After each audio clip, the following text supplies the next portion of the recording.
Okay, just a short video to clarify the features of the balanced occlusion. Here we've got a different case to that you saw on the course, but the same feature of the balanced occlusion will apply.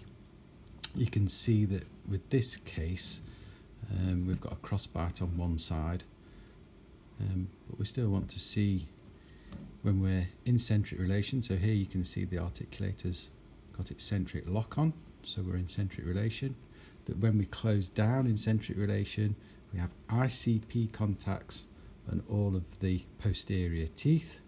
If it's a class 3 situation, we may see contacts on between the incisal edges of the anterior teeth also, and likewise on this side the ICP contacts between those cusps on the upper and lower dentures.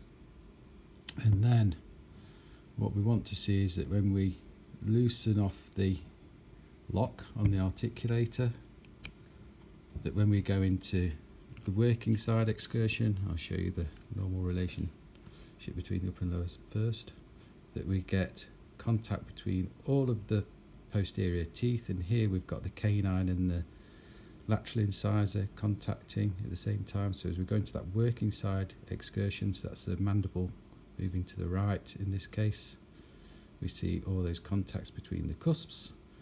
And around here on the balancing side, because it's a crossbite, it looks slightly different to the one that you saw on the course.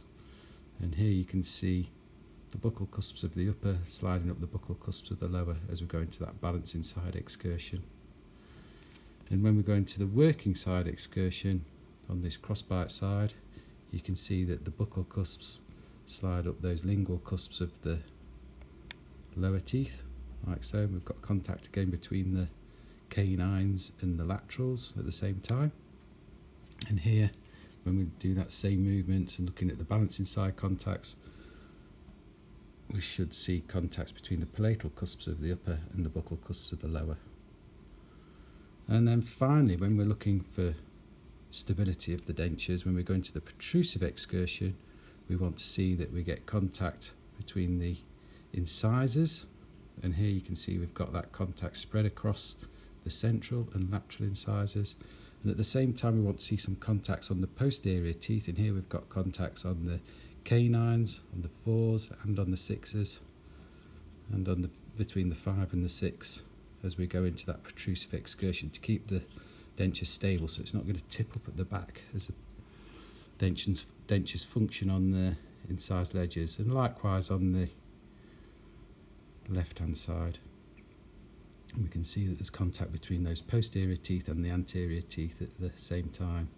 So remember those features then. RCP equals ICP, so that's when we're closing down in centric relation.